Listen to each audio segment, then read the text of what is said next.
Hey, what's up, everyone? Welcome to Page Fights, a show where we take your landing pages and put them up against the heavyweight champions of conversion rate optimization. I am your host, Tommy is my name, and we have got a wonderful episode planned out for you today. We're looking at the design edition of Page Fights, which is awesome. In case you're not watching on pagefights.com, please make sure you head over to pagefights.com and watch the show over there, and sign up to get updates for more future episodes of Page Fights and more exclusive content that's only available to Page Fights subscribers. In case you're unfamiliar with the show, what we're going to do is take 10 landing pages that were submitted by you guys, and we're going to have our 3 judges critique them and give you actionable advice with some fun little jabs, and most likely it's going to be a bit of a bloodbath on some of these pages, to be honest, because it's a little fun, and that's what we like to do here.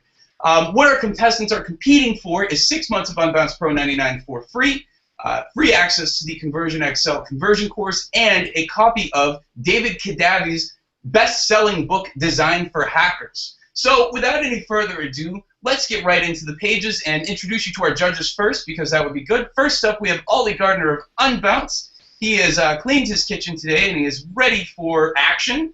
I have a designer t-shirt to make me really smart about design, and a bright pink cowboy hat to make me really dumb again. So, wow. I'm ready. Wow. And then next up we have Peep Laja of Conversion XL. He is actually broadcasting live from the new office, which is located in the back of the Mac store.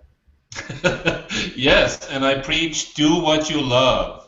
Oh, that's so sweet. You guys are actually we're gonna change the name of the show from Page Fights to Beard Wars too, because you look like you're trying to compete here. I love it. I'm just lazy. Yeah, okay, I got you. And last but not least, we have our guest judge, David Kadavy. He is the author of the best-selling book, Designed for Hackers. David, what's up? Welcome to the show.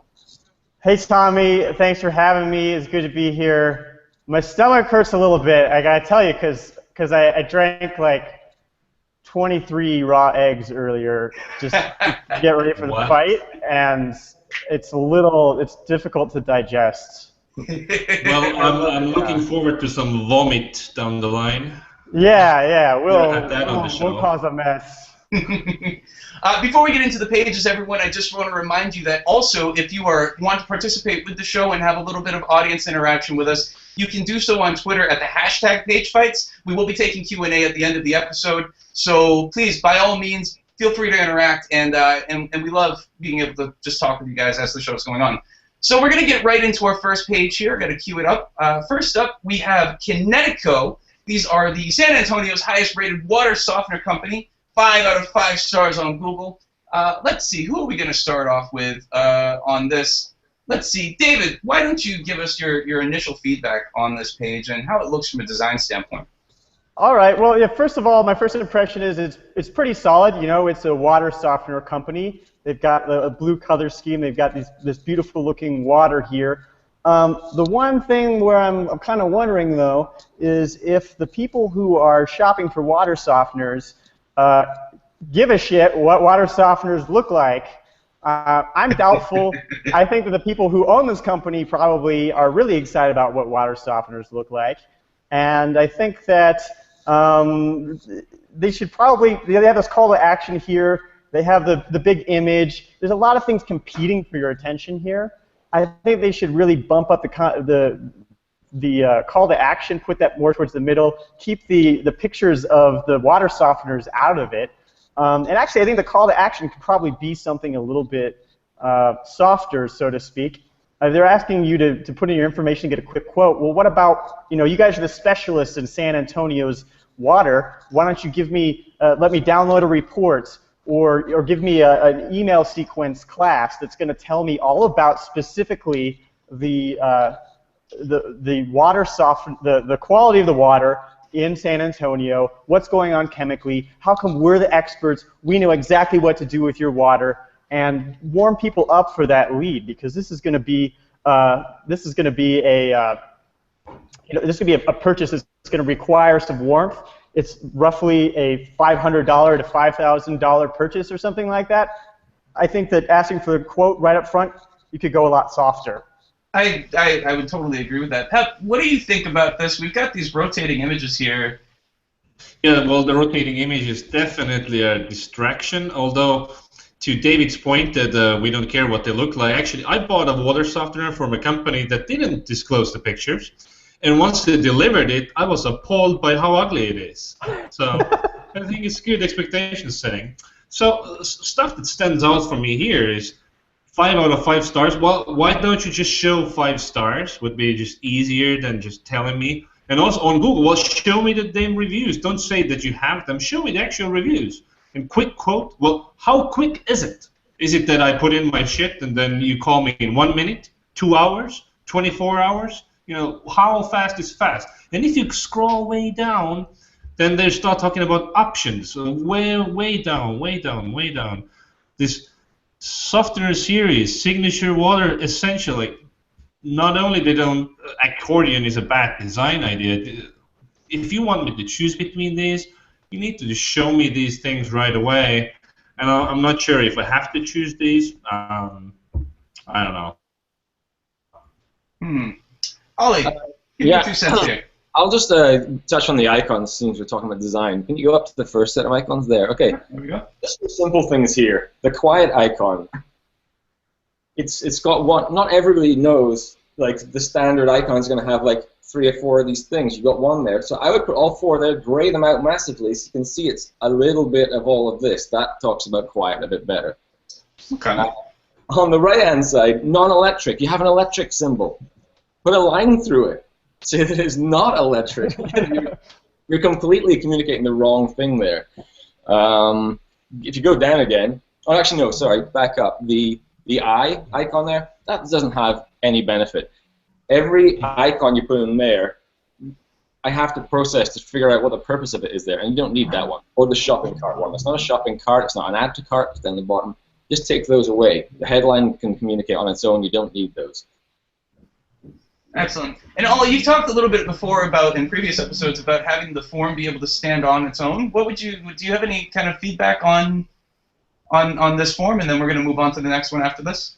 Yeah, I mean, if, like Pep said, if quick's important, then qualify that with how quick, but make that headline, quick quote, actually say something like, get a quote in 20 minutes on a blah blah blah water softening unit, whatever it is, you know, so I can read that and understand what I'm going to get. Yeah, specificity sells here. All right, we're going to move on to the next page.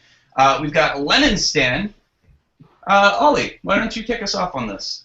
Yes, I like this from a design standpoint overall. It's very clean and simple, but if you look on, like, this is a giant hero shot, so immediately I'm drawn into that, but if you look on the image, there's a subhead below the main cover image, and you can't really read that. And it's actually a really good explanation of what the book is, but it's just buried down there. So I would bring that up and give it a bit more, you know, prominence. But one of the problems with that book is orientation sensitivity. Like we can't process or understand lines that are oblique as well as we can horizontal and vertical. So here, because of the perspective, you're looking like on a funny angle. It just makes it a little bit more complicated. You know, if it was nice and flat and the subhead is up, it'd be a lot easier to read what the book's about. This, I mean, I can see this. This is modeled after one of our Unbounce, how we do our. There we go.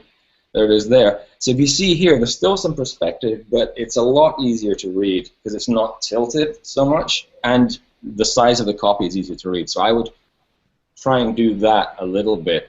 Now, actually, if you go back, right, you see the testimonials down there. They're not actually testimonials, but I think they're testimonials because it's classic kind of testimonial design, these 5 people here. The reason why I thought they were testimonials is because I missed the subhead. I think that's because it's wide, so I jump right to the first circle without reading the headline. So I'm going, oh, testimonial from Pep. No, it's just his face and his name. Which, actually, if I'd known that this book had some information from Pep, I'd probably think it was a crock of shit. I wouldn't download it. I'm just kidding. So I would actually recommend taking those 5 and wrapping it to 3 and 2, because then it's like this, and I'm going to read that subhead on the way going down there. it's easier to digest. Now, can you actually? So I completed this and I went to the confirmation page. And there's something there that I want to talk about. It's the information hierarchy.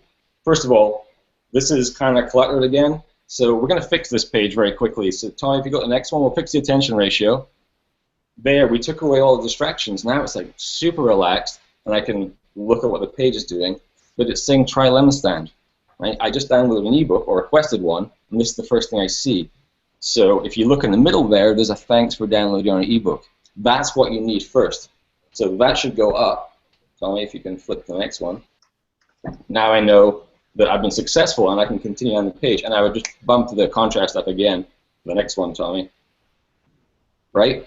I know, I understand that I've been successful. Now I might buy into trying out your software. I was a bit aggressive before, so that's how I've reorganized that. And I think they've heard me say some of this before, I think, because they've done one of those things on their actual confirmation page.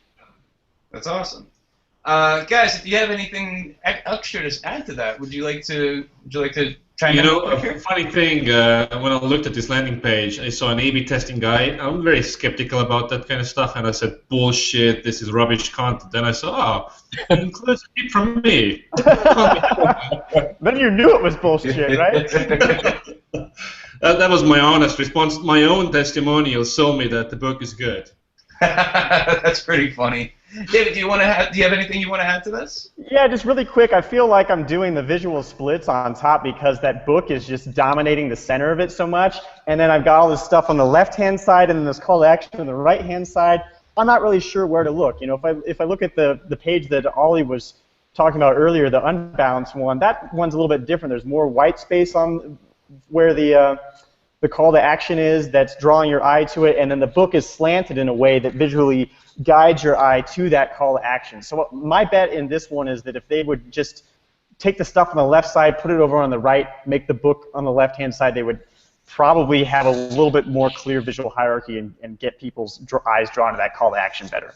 Very cool, very cool. Well, thank you so much, guys. And we're going to move on to the next page, which is OneNote. What's that? You're so welcome, Tommy. Oh, yeah. Well, you know, I like it. It's good feedback today. I love it a lot.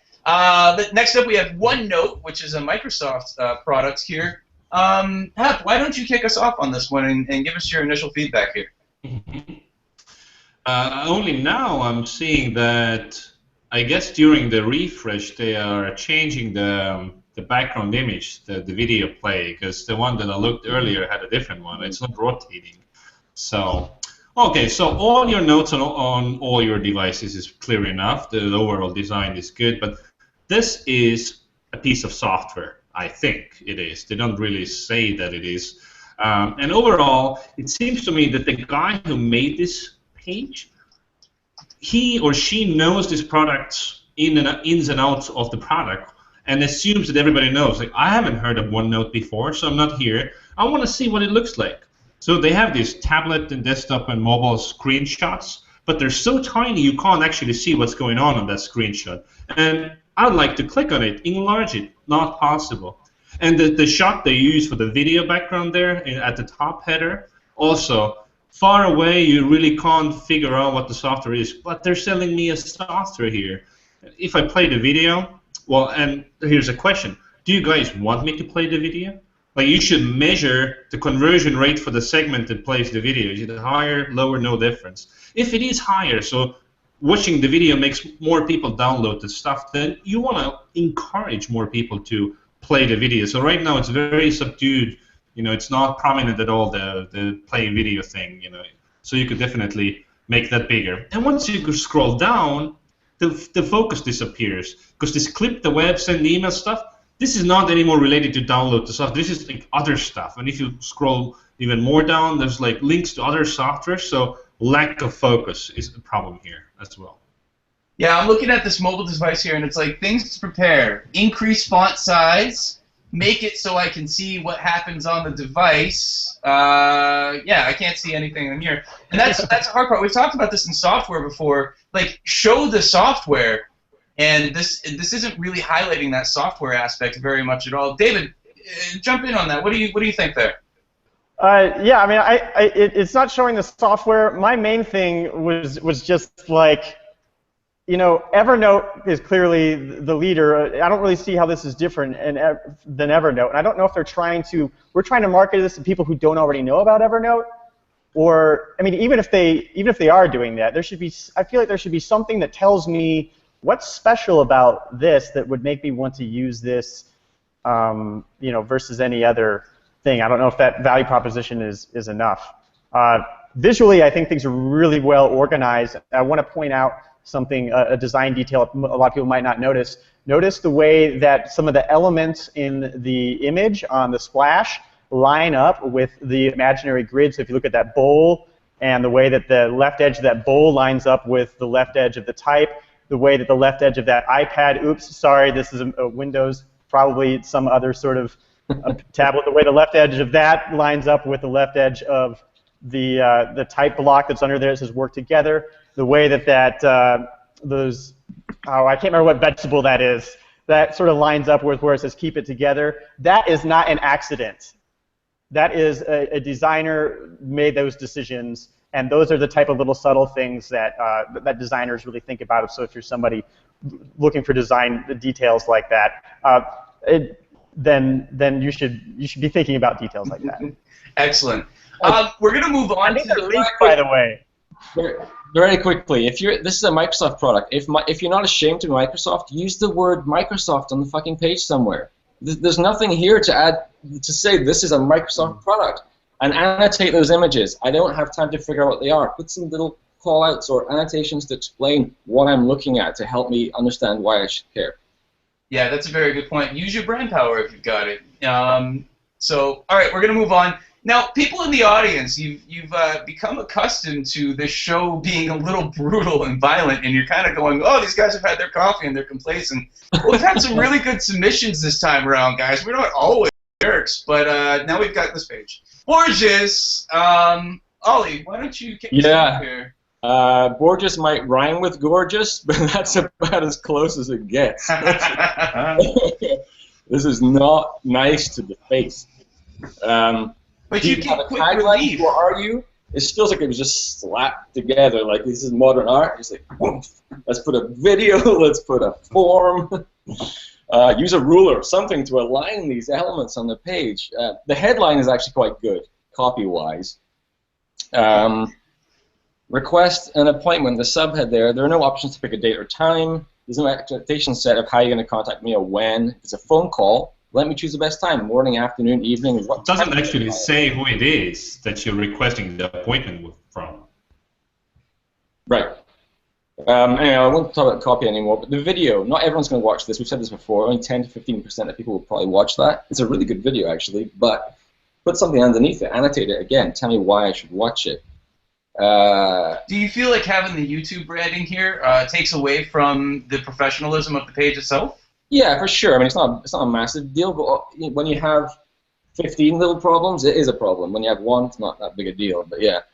So if you go down to these icons again, it's kind of wasted. I mean, you've got 3 icons and 3 tiny little statements. There's no benefit to reading these. Self-diagnosis, and you have a book.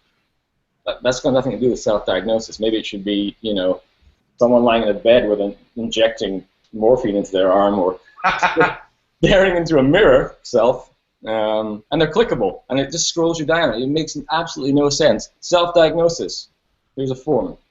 Make an appointment, here's a form. It doesn't make any sense. They're caregivers, and that's what they did. They cared. They didn't care about design. Okay, I'm done. Go ahead, Pep. Well, we begin here. I mean, first of all, the video makes me think that they're selling bikes or whatever that thing is. So, oh, there's a new device that helps with joint pain, you know. So that, and of course, it's not. It's complete mismatch. They don't say anything about what this is about, who this is, and so on. And so you need to set context for the video. What is this video? It's actually a patient or whatever there. The form, submit button, inline labels, you know, terrible form. And then or call 800, if you want actually people to call you got to set context. Call to talk to a whatever joint relief specialist or something. What is the call going to be about? Set context here. And actually, then we should scroll down. Self-diagnosis, request an appointment, patient stories. 3 different calls to action. Violates Oli's rule number 27. You know, 1 page, 1 goal. Plus, they're interactive, but they don't look like they're buttons. So don't make them, but just fucking delete them. They're so useless. Yeah, and the testimonials. The first testimonial, I was like, they're caregivers and they cared. I'm like, what is the product you are selling me? I still don't know. Right. I want to point something out here too, like from a design standpoint, and David, maybe you can jump in on this. We've got 2 kind of different types of, like, this is about orthopedic stuff, and over here you've got a very active dude on his backwards tricycle thing. But then down here you've got some elderly folks, which very different types of orthopedic pain. The thing that I feel from this is that you don't know who your audience is because you're speaking visually to two very different groups of people. David, what do you think? Yeah, I agree with their comments earlier about that. It's just kind of unclear what it is, and it's not really clear, you know, who is the customer, who am I, the person who's looking at this, and how is it that they are really thinking about my particular concerns. They're kind of all over the place. You don't even find out that it's a surgery until you look at these testimonials down here. It has, like, they're trying to use sort of cutesy humanist design forms that make it look kind of young and hip, but I imagine that it's for kind of an older crowd. I see what you did there with the hip thing. Yeah, they're trying to, they're trying to be hip with their design, which is I totally intended that pun. Ollie, but I don't think that it's on. I don't think it's really on point. And then there's just a lot of design details that are really sloppy as well. Or not really design details at all. Really. Yeah. All right, we're gonna move on to the next one. Just dead quick. Watch the video. The people who did this. It's got great stuff in there, and pull all that. Throw this page away. Watch the video and pull all of the important stuff out. The doctor, the technology you're using is pretty impressive. Bring all of that out. That's important stuff. Pull out the stories and try to get them. If you're going to have the video, watch it. Pull out the stories. Yeah. All right, we're moving on. Let's see. Who are we going to start? Powwow now. Let's do powwow now. Powwow now. Yeah, powwow now. Pep, that's you. Powwow now. Well. Instant hassle-free conference call. Start with instant hassle removal of the stupid name you have. Come on. How can anybody take you seriously with that name? It's like you set up a thing for your friends so you can have a laugh. Powwow now. Okay. And this instant hassle-free conference call, you can't really read it because the thing in the background photo, you know, there's the contrast issue, so it's very hard to read. And let's be honest, we all have used 3.17 billion conference calling services, and half of them are free and hassle-free. So how the hell is this different? You know, and then you put a form here, sign up, like I'm already sold. Like Craig Sullivan called it the premature form ejaculation. You're doing it. Don't do it. And make sure you're happy with our terms and conditions before signing up. Makes you think that these terms and conditions are meant for humans. No, you click on it, it's the fucking legalese, 27,000 pages for who, I don't know who. So, you know, how can anybody be happy with those at all? It seems to be UK only, but if you're outside of UK, you really can't figure that out. And you use a hamburger menu icon for a desktop website? What's wrong with you, dude? Rated excellent. By Trustpilot. Trustpilot. Read the whole so to understand that it's actually Trustpilot something, but say rated excellent by, make it specific, dude. And then way down is the 1, 2, 3. It's so easy as 1, 2, 3. Well, I read it. This is so easy. And then I read it more and more. Understood. Actually, it is fucking easy. They just not 1, 2, 3. It's you get a phone number and a PIN code. Done. Call. It's 1, 2. It's easier. So.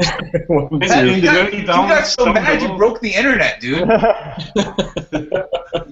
Hey, this photo, right? This is conference calling. It's a guy on a cell phone. When did you have a conference call on a cell phone? I mean, you probably I mean, can it is technologically, but that's not, people think of a thing that's sitting around and with more than one person. It's a conference call, not a call. You need more than one person here to make me understand that. Don't take people away from the page. Come on, look at there's 4 things underneath the form there. Tommy, if you can click on the local rate numbers for 15 international destinations, if you can click on that link. Is that going to bring me away from the page? It's going to break everything. Okay, this is. All right, here we go. Oh, that's. Just let it load. Okay. Oh boy. Avoid the horror. Let's get it done. Avoid the horror. Yeah, leave it. Really. All right. What the actual fuck does that mean? Avoid the horror. Oh boy! All right, we're gonna move back over to here. I love over here. Oh, this is rotating now. That was talking about excellent, outstanding service and customer service aspect of this part, and there's no context. The first review that came up here was like, Kay was excellent. Like, who the fuck is Kay? I don't know who Kay is. Like, I don't even know what your service is, and you're already telling me that Kay was great. I don't know. So. All right. Sorry, David. We're going to move on to the next one here. Sounds good. And, we're going to look at Tendron systems, big data at work. Oh. Let's see. Who wants to take this one? David, why don't you start us off on Oh, please. this? All right. Take a look. Now, we can actually see more of the page than you normally can, I think, on a browser. But when you look at this, what's the first thing that you see? The first thing you see is a stock photo of some woman looking off into the distance with like a seductive look in her eye, and somehow that's supposed to have something to do with my big data. What is she going to do with my big data, and what does she have to do with my big data? I don't really understand, and I don't think that she has any business being on this page. Now, if I am somebody with some big data, and I need some help with my big data, what are they going to do with my big data? I don't understand. It says harness my big data, which I don't know if Dude, you should leverage your data. It says clearly. Oh, okay, all right. But like, what specifically? You're going to get a free report, but like, who am I, and what type of big data do I have, and what are you going to help me do with my particular type of big data? And who else's big data have you helped with? That's what I want to know. It's going to be paradigm changing. I got to tell you, I'm offended as a heterosexual male that they put this photo on the top here and they thought that they were going to be able to convince me to give them my big data with that photo. It's not. I'm offended. This has nothing to do with big data. Oh, Oli, I'm going to call on you for this one because this is very clearly an unbounced template. And I hold you partially responsible because this is coming from your company. It's a really old template, to be fair. I'm just gonna grab a knife. Just get a fork and stick it in my eye. Yeah. Well, all right. No, in all fairness. It's also taken from our templates. It's like a mishmash, but yeah. If this is an executive summary, how long is it going to take me to read? What's in it? Show me a picture of something that lets me know what the hell that is. I don't know if it says executive summary anymore. It used to. Yesterday it did. It's part of the headline. But yeah, this I think. Well, you can maximize your big data for a free report. Free report details, strategies, and insights to help you put your data into work. Yeah, it's like every piece of jargon they knew they put on this page. Yeah, I don't even know if that first paragraph there makes sense, right? A recent survey stated that 69% of business leaders regard their data management systems as vital assets. There's so much you can do with really, this. 69%? Yeah. That's a coincidence. Oh, boy. What are they trying to pull on us here? I don't know. I don't know. I don't know. But we got to move on. We got to move on, guys. All right, hold on. Here we go. Best Buy RV. Let's see. Pep, is this you? No, it's me. Yeah. It's me. Yeah, Oli. No, Oli. Oli, start us off on this one. Sorry, David. What is that back? The Millennium Swoosh that was popular in 1999. All I can see is like Guile from Street Fighter off the side of my screen being like, Sonic Boom! You don't have a real logo, so the trust factor goes down immediately. The form is about as long as the RVs that you're trying to peddle, so that's... there's not enough emphasis on these RVs either. It's just like this tiny little reference. The headline, you have a headline, but it doesn't look like a headline because your logo looks like a headline. So you need to have a logo and then make that headline into a headline because it's not. It's quite clear what you're going to get, so it's decent. But you've got to make that bigger. That should be the opening line. The subhead, what do I say here? Should say a bit more about the service, why it's different. Add some bullet points in there. Like this intro is too small. Have a bit more content, right, before you get down to all this. It jumps to sex a little bit too quickly for my liking. And the sex doesn't look that fun. Well, can we also point out here that the Best Buy RV website came out straight from 1994? Like overall, like even tiny little tweaks about this, like it's old. Like, tell me this. I'm not crazy, right? Oh man, I mean, this is yet another page my grandma designed, but the page communicates. We went out of business in 1976. Yeah. Okay. All right. So I'm not crazy. Good. Hire a designer. I mean, even as a designer though, I can tell you, it might actually work just fine given the clientele and stuff. It might be fine. It is an ugly page, but the page isn't in Braille, David. Sorry. But the thing that's unclear to me is like ready to buy now. Like they're starting with sales pressure immediately. Yeah. Right. Well, there's all these descriptions on the side where they're like, we'll match a request with inventory from RV dealerships across USA. You can compare prices. Just tell me, like, straight up. Tell us what you're looking for. We're going to give you the best price. We're going to look at every dealership across the country. We're going to send that shit to you. You're going to get the best deal. Like, be a little more clear and punch me with it. Yeah, I mean, and visually, like these two callouts, and they look like form error messages, but each one has a headline and a body. Make it look like a headline, and then the description, so I can go, well, there's a block with a purpose. There's another block with a purpose, right? It's this. Your hierarchy is all wrong in terms of sizing of your subheads and things like that. Yeah, I don't know. I feel like even if this were like a multi-step type form, like when are you ready? Like if it were just one step at a time, obviously not with all of this stuff, but like you could break it up and to make it like a really fun experience going from page to page and just like gradually filling out the form. This is so fun. It could be. It could be because you're thinking about like, oh, what's the kind of RV I want to buy? Oh yeah, I'm ready to buy it now. Let's get this type. But like, I don't want to do this. All right. Anyways, I can't look at this page anymore. We're moving on. Sorry, I got a little mean. Mesos. David, tell me a little bit about.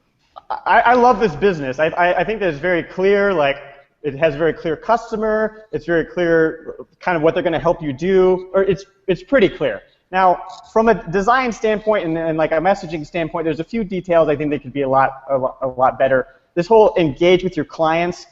I don't know. I'm not a salon owner myself, but I imagine that to a salon owner, that's like, what are you talking about? If you scroll down and you read stuff, you start to learn that, oh, I can send deals directly to my customers' mobile devices. That's pretty cool. You could be a lot more clear about that with the headlines. Also, the headlines and at the top and throughout are in a font called Tahoma.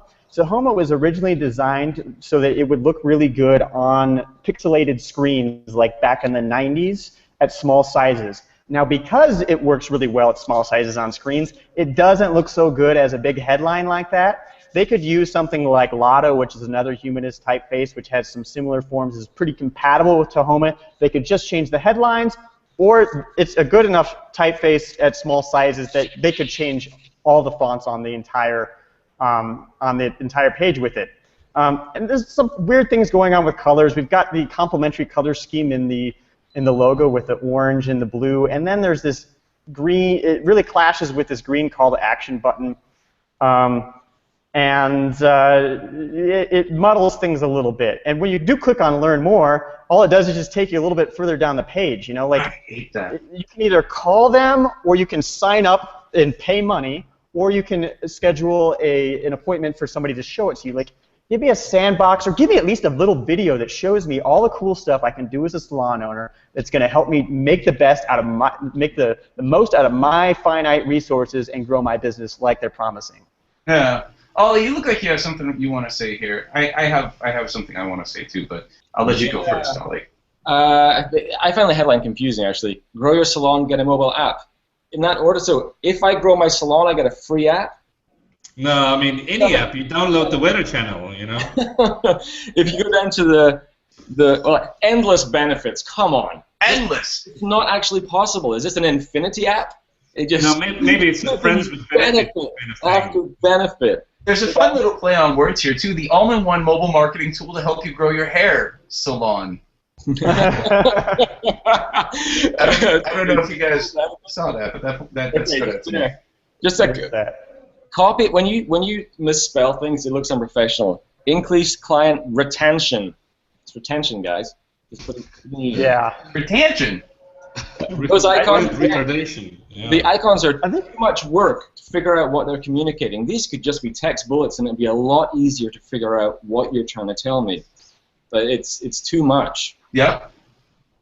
I think there's another. Like these things feel just a little off-center. Like that's weird. Sorry, go ahead, David. I was just going to say, I think there's another misspelling if you scroll down a little bit on one of the headlines, if I recall correctly. So you got incredible salon app features, and then I think it's this next one, loyalty program. Yeah, and I looked at the code on this, and it was using font face. I think it might be a lead pages landing page or something like that, and I couldn't believe that somebody was using the font face tag. They was using like actually in the HTML. It wasn't, you know, it was not clean. Wow. Code. I mean, the whole page, the copy is the weakest part here. Like starting from the top where it says, you know, grow your business, get an app, is very unspecific. And where is the app? Yeah. Show me the app. I already own a salon. Show me the damn app.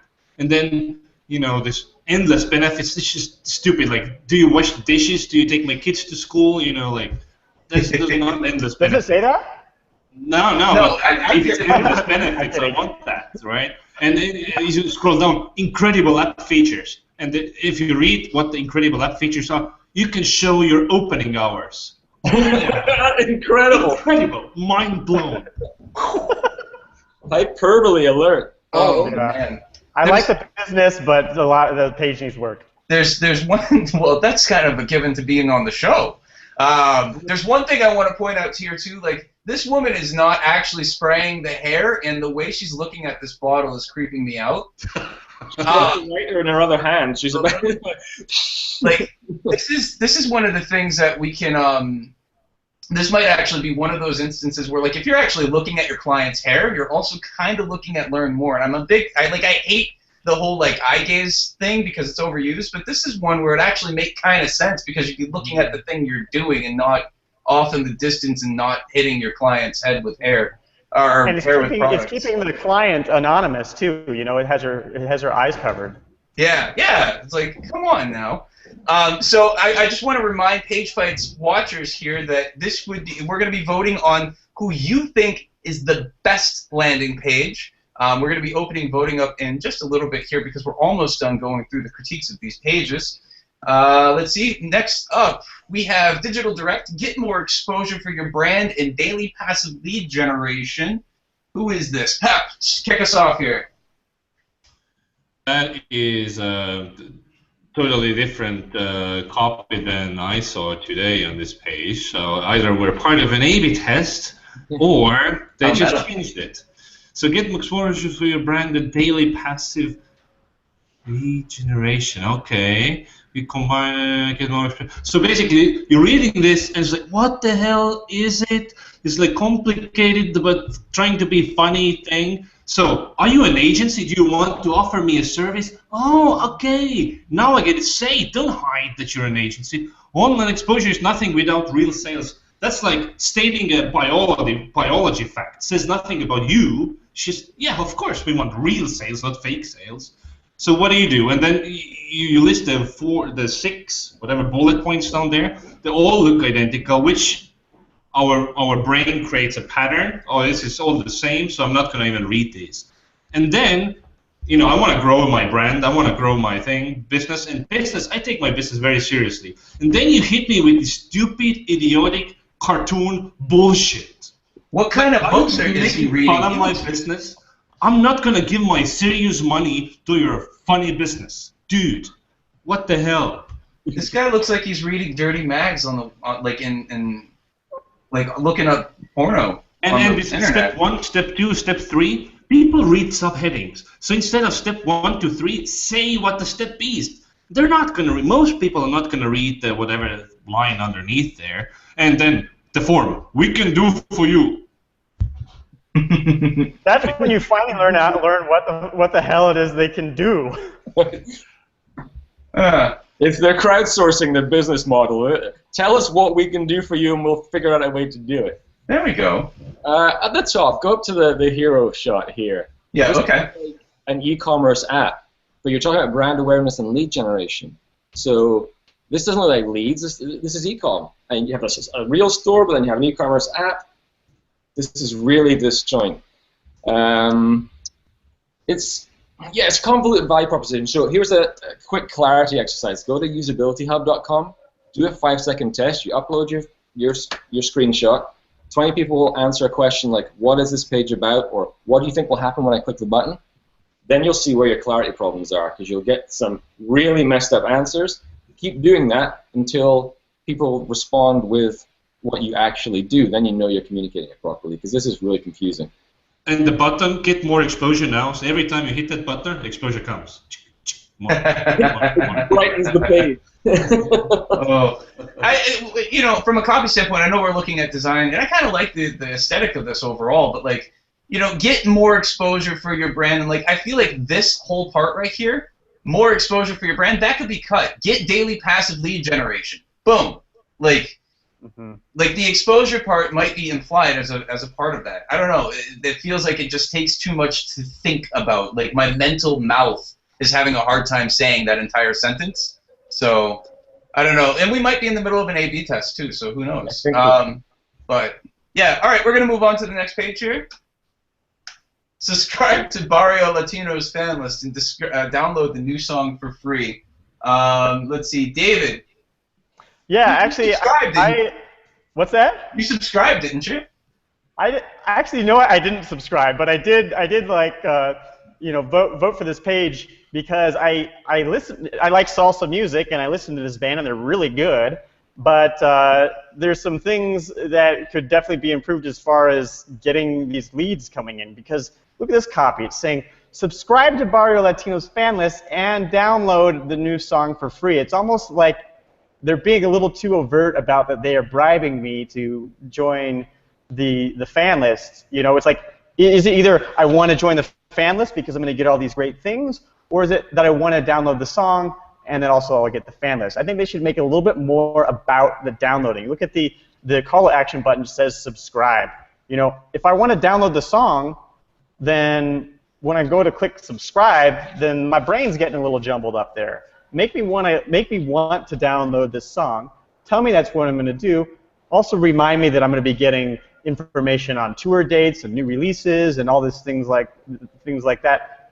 Why is it that I want this? And then also it says the download starts after subscribing. It's basically giving me a free invitation to put in some bullshit email address, because you're not going to email me a link to download it. I'm just download instantly when I'm done. Interesting. Yeah, great points. Oli. It's hard to judge this from a design perspective, because it doesn't really have much to go on here. But it's kind of weird to subscribe to a fan list of a band that's not active. You read the description, it says they haven't been doing anything for years. They're not active anymore. But to the list for what?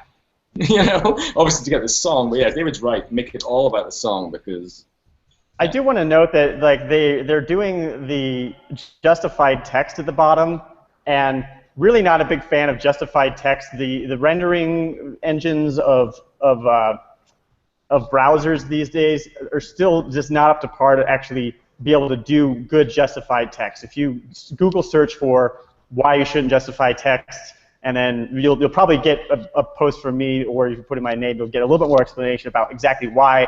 But just don't ever justify text. Never. Interesting. Pat, do you have anything to add to this?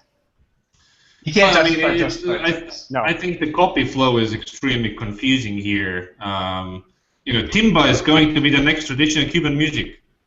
Timba? What? I thought this was about whatever this band was called, Barrio Latino or something. So what's the Timba now? So they're in Hungary as well. This is really weird. Yeah. They're a Hungarian salsa, specifically Timba band. So yeah. Timba, Timba also is the genre of music. Okay. They definitely assume that you know this band. It's not for strangers. Yeah. So they're doing nothing to make me love this band when I've never heard of it. I'm not sure how I would get to this page, but maybe it's Facebook ads or something for people who do know. Yeah, you want the next Cuban timbal?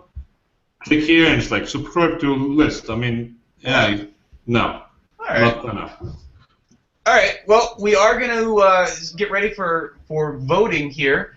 And then as you guys are voting, we're also going to do some Q&A. I'm going to just recap the pages here. So our finalist, number 1 finalist is Kinetico.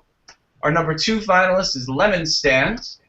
Up next we have OneNote by Microsoft. Borges. Powwow Now. Big Data at Work.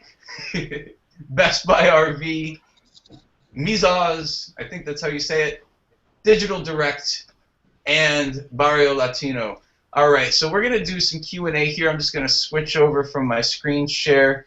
And we've got some really good questions, actually, this time around. So Sarah Bernier Danks asked, if the book were flat layout, it'd be easier to read, but would it be more boring to look at? And this is in response to the lemonade stand. Ollie, she was asking you this on Twitter, so yeah, what do you think? Well, I mean, the whole clarity beats clever most of the time. Getting someone to understand what it is more important than having them like it, right? I mean, I really had to work hard to read that subhead, so, I know it's very hard to, I mean, you shouldn't assume that positioning the book will have any impact on your conversion rate. I mean, probably doesn't matter. It's just an aesthetic preference. Right, but the problem with that aesthetic is it makes it hard to read. So I think simplifying it allows you to have one more benefit that you probably wouldn't have noticed. For me, I think that it's going to depend upon the context of it within the layout. If it's flat and that helps you be able to read it better, and then it also has a relationship with the rest of the content that draws someone's eye to a call to action, that's going to help. If the way that it's 3D is going to help draw someone's eye to call to action, and that it isn't going to be hard to read, and that's an important thing, it's all going to depend upon these factors. Yeah, and it's also worth noting that you change this thing, is that going to impact your conversion rate? Very unlikely. I mean, unless you have tremendous volume. Yeah, and we've talked about this before too, where it's if A and B are both the same, then just go with the one that you like. But I do want to bring up a point though, because we have said in other episodes, it looks like a book, but I know it's not a book; it's an e-book. Can someone unpack that for me a little bit? Pep, you kind of say that a lot actually, where it's like it's not a book, and I know it's not a book. So why are you showing me a book? Well, it all depends how the digital product is actually formatted, the layout and stuff. But yeah, if it's actually just a white PDF document, then yeah, no. What really bothers me is if people show this DVD box covers where it's a streamable video. I mean. Oh yeah, that's the worst. That's totally misleading. So wait, why do you not like that, Pep? I mean. Why show me an ancient relic from the 1990s if that's not what you're going to give me? I don't know. I feel like it puts something... I feel like the people who are seeing it know, and then it puts like an object in their brain that makes them feel like they're getting something tangible, even though they know that they aren't. Well, I think a screenshot of a whatever Vimeo or YouTube video is as tangible as a made-up DVD cover. But it's not misleading. Yeah, it's very interesting. On that one, I mean, yeah, it looks like a physical book, but you know, if it says on the CTA or whatever, download ebook, that kind of clears it up pretty simply. Yeah. All right. I just wanted to. That's just something that's been kind of on my mind for a little while now. Joseph Jerome asks, if OneNote competes with Evernote, it seems like it should be missing the benefit. It seems to be missing the benefits of fitting into the Microsoft ecosystem. Is that something, you know, going back to that OneNote page, guys? Is that something you maybe want to emphasize there? That is part of the Microsoft ecosystem. I mean, yeah.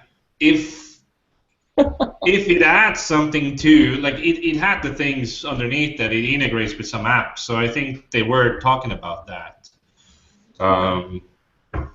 Yeah, I'm not really clear on what their strategy is with OneNote, whether they're just sort of trying to quietly release something that's going to compete with Evernote and not mention that it's Microsoft. I would feel like they would have better luck, you know, targeting somebody who maybe Microsoft loyals who want something that integrates with the whole ecosystem and targeting that first, because just full on just being like, oh, we are basically Evernote and expecting that you're going to be able to just topple them like that, I think is a little brazen. Yeah. I just got told to sit still on Twitter, so I'm being really still, Tiffany.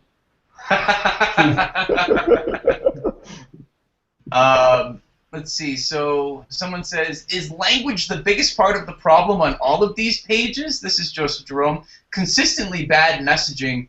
And I'd say that's usually the problem on a lot of these pages. Well, I mean, if we're talking about persuasive design, and so we have two levers. We have motivation, make people want to take action, and then we have friction, or, you know, it means it's hard to do it, I don't understand how to do it, whatever. So motivation, when it comes to increasing motivation, copy is pretty much the only weapon you have.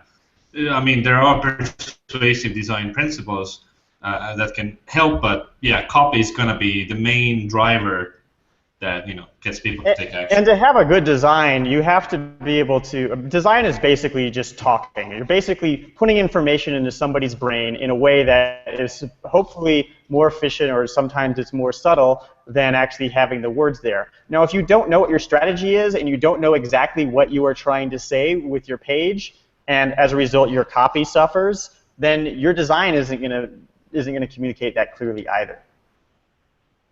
Yeah, and that's something we've talked about. Ollie, you've talked about that in multiple episodes now, where it's like. I was just going to say that copy informs design, not the other way around. You don't design a page and then just start plugging content into it. You should have your copy written first, so you know how to design an experience that provides the right access to that content that you've already done. You know, just because you have 3 bullet points doesn't mean you should write 3 bullet points, right? If your template or your design says that. You have to create the content that's relevant and right for what you're trying to communicate, and then. Even when I'm designing, I'm constantly going back to those, like, what are the persuasive bullet points of my argument? I'll be do a lot of writing about, like, what is I'm trying to say? You know, what's like the first thing that I want to enter that audience member's mind with my design, and then what comes after that, and it all works together with the copy. These things are inextricably linked. Yeah, when we talk about design, people just think design is pretty pictures. Design is creating an experience. Right? It's more than just the visual. If you're constructing something, which is everything together. It's your communication. Yeah, that also goes into the interaction of the page too, right? Like what happens, like that's the whole idea. Like design is not just the visuals, but it's also like if something looks clickable, it looks like I clicked it, right? Like these tiny little pieces of interaction that you have with the page, it goes so much, like the immersiveness of some of these really good landing pages. It comes from things doing the way your mental models have built up the way that a page like this should perform, and usually some of the disconnect that we see with some of these pages is like things that look clickable aren't clickable, things that aren't clickable are clickable, and like all of this stuff that's poor design. It's not just the visual aspect of it. The affordance is all wrong on many of these things. Let's see. Someone says, could you re-explain how designers design these background carrots, like in that one site? What? I'm not sure I understand that. Background carrots? Was I here about carrots? Yeah, carrots. I don't know. I'm sorry, I saw questions. We don't have a lot of questions coming in right now, it seems like. Is that Real Carrot Facts on Twitter? Yeah. Which is my favorite Twitter account, by the way. Carrots. He's talking about the OneNote page where he's talking about the grid and the symmetry of it all. The leaks. Yeah, the leaks. Yeah. So wait, what were they asking? Can you talk about how designers design background carrots? I think what he's saying. I mean, the Twitter handle is Salami Haravo, so I'm not sure I trust it entirely. But I think what he's talking about is using kind of the rule of thirds and layout to kind of guide your eyes that a little bit more. David, that's kind of your realm, right? I think that it's important when you're using an image. A lot of times people will think about what the content of the image is, and they won't so much think about the composition of that image and the colors and all the things that make it a visual artifact. You know, like we saw on the OneNote page, there's all these things that are organized, but you also have to think about, well, how do these colors interact with the rest of the colors of my page? You might have something that totally clashes. That was a problem that I saw with like the hip replacement one, was that YouTube video, the preview screen that had the guy riding the bike, it had like all this green in the back, which really clashed with the blue, and the overall composition, like the visual shape of everything was... Yes. I think what he's really kind of getting at, right, because he's going to hopefully come back in a second, is like the way I look at designing a landing page and the design that I do when I do design is I'm not creating a page specifically. I'm creating, right? It's more about how everything kind of plays off of each other and guide you along, right, Ollie? Yeah. I mean, I like the word environment. That's an environment for your communication. Yeah. Because that's really what you're trying to get people to do, right? You're trying to bring people into your business, into your company, and it's not just, like, these landing pages are not just about the page itself, but it's kind of an introduction to the culture of your company and how you treat your customers and all of this stuff, and it's all so wrapped up in this one little page, and it's supposed to do all of that, but it doesn't have to be so, like, overt either. So I mean, that's just my 2 cents there.